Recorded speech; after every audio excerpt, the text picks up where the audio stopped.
नमस्कार दोस्तों।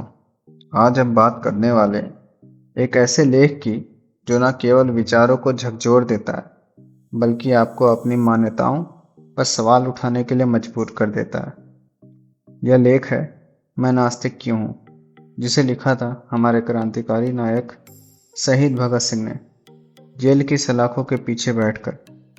आइए जानते हैं कि किन परिस्थितियों में उन्होंने यह लिखा और उनके तर्क क्या थे।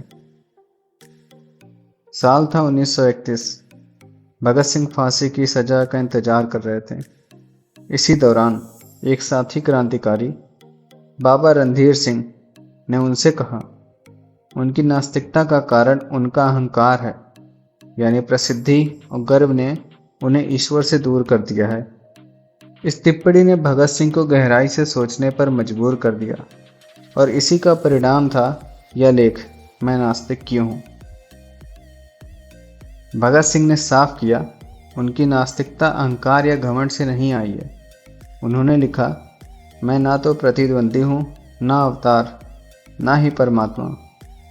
उनका कहना था कि यह निर्णय लंबे विचार विमर्श, अध्ययन और अनुभव के बाद आया। यह कोई भावनात्मक प्रतिक्रिया नहीं थी, बल्कि एक सोच समझकर लिया गया बौद्धिक निष्कर्ष था। भगत सिंह का बचपन धार्मिक माहौल में बीता। वे गायत्री मंत्र जपते, पूजा पाठ करते थे, पर जैसे जैसे उन्होंने पढ़ाई और समाज की सच्चाई को नज़दीक से देखा, उनके भीतर सवाल उठने लगे। गुरु, किताबें और स्वतंत्र चिंतन, इन सब ने मिलकर उन्हें यह विश्वास दिलाया कि दुनिया और जीवन को समझाने के लिए ईश्वर का सहारा लेना जरूरी नहीं है।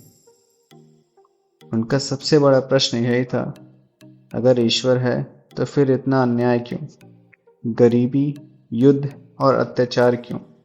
उन्होंने तर्क दिया कि अगर ईश्वर सर्वशक्तिमान है तो वह अत्याचारियों को रोकता क्यों नहीं, वह अंग्रेजों को भारत छोड़ने के लिए प्रेरित क्यों नहीं करता। भगत सिंह ने वैज्ञानिक दृष्टिकोण अपनाया, डार्विन के विकासवाद से लेकर प्राकृतिक नियमों तक, और कहा कि ब्रह्मांड के बनने और जीवन के विकास को समझाने के लिए ईश्वर की कल्पना आवश्यक नहीं है। जेल में जब जीवन और मृत्यु के बीच खड़े थे, तब भी कई लोगों ने कहा, भगत सिंह अब तो ईश्वर को याद करो। लेकिन उन्होंने कहा, मैं प्रार्थना नहीं कर सकता क्योंकि अब यह मेरे विचारों के खिलाफ है। उनके अनुसार बिना ईश्वर के खड़ा होना असली साहस है, अपनी जिम्मेदारी खुद लेना, ना कि किसी अदृश्य शक्ति पर टाल देना। तो दोस्तों, भगत सिंह का मैं नास्तिक क्यों हूँ हमें यह सिखाता है कि सच्ची आस्था हो या ना हो, हमें अपने विश्वास को तर्क, अनुभव और सोच के आधार पर चुनना चाहिए, न कि अधानुकरण से। ये केवल ईश्वर के अस्तित्व पर सवाल नहीं, बल्कि समाज, अन्याय और इंसानियत पर भी गहरी सोच है। तो सोचिए, क्या हम अपने जीवन में सवाल पूछने की हिम्मत रखते हैं?